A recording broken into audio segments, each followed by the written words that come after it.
আমি এখানে বড় এলাচ, ছোটো এলাচ, দারচিনি, লবঙ্গ, স্টার অ্যানিস আর জয়িত্রী নিয়েছি, তেজপাতা নিয়েছি, আদা রসুন গ্রেট করে নিয়েছি, পেঁয়াজ কুচি করে নিয়েছি, লঙ্কা নিয়েছি, ব্রোকলি, গাজর, ক্যাপসিকাম, বিনস আমি এখানে সবজি নিয়ে নিয়েছি, মাশরুম আমি কেটে নিয়েছি ধুয়ে। তারপরে কড়াইয়ের মধ্যে আমি 2 চামচ বড় 2 চামচ তেল দিয়ে ঘি দিলাম, তেজপাতা দিয়ে দিলাম আর গরম মশলা যেগুলো ফোড়ন নিয়েছিলাম সেগুলো দিয়ে দিলাম। একটু ভালো গন্ধ বেরোলে আমি সবজিগুলো দিয়ে দিলাম। এর মধ্যে তোমরা বিটও দিতে পারো, সবজিটা তোমাদের চয়েস। সবজিগুলো যখন একটু ভাজা হয়ে আসবে তারপরে মাশরুমটা দিয়ে দিলাম, কারণ মাশরুম দিলে অনেকটা জল বেরোবে।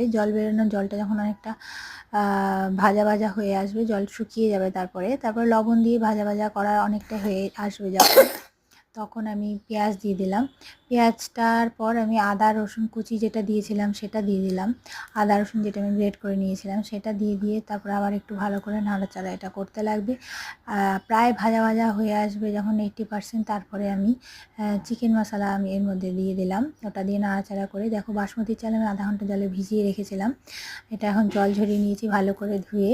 তারপর সেটা চালটা আমি দিয়ে দিলাম সবজির মধ্যে, সবজি দিয়ে এবার ওই মশলাটা ভালো করে নাড়াচাড়া করলাম।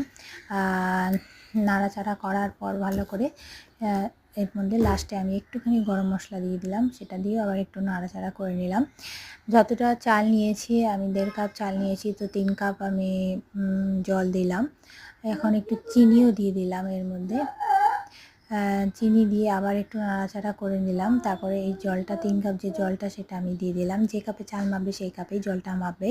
তারপরে নাড়াচাড়া করে এটা আমি ভালো করে একটু ঢেকে দিব হাই হিটে। তো লাস্টে একটুখানি গোলমরিচও দিয়েছি আমি, গোলমরিচ দিয়েছি। তারপর এটা হাই হিটে ঢেকে দিলাম। তারপর যখন এটা ফুটে উঠবে হিট কমিয়ে দিতে হবে। দেখো আমাদের অনেকটা রেডি হয়ে এসছে, মাঝখানে একটু এটা নাড়িয়ে দিতে হবে। নাড়িয়ে দেওয়ার পর আবার একটু সময় হিট কমিয়ে এই 2-3 মিনিট চাপিয়ে রাখলেই আমাদের এই পোলাও রেসিপি রেডি হয়ে যাবে। ভেজ পোলাও রেসিপি বাড়িতে প্লিজ ট্রাই করো। আমার চ্যানেলকে সাবস্ক্রাইব করো, লাইক করো, শেয়ার করো, কমেন্ট করো প্লিজ।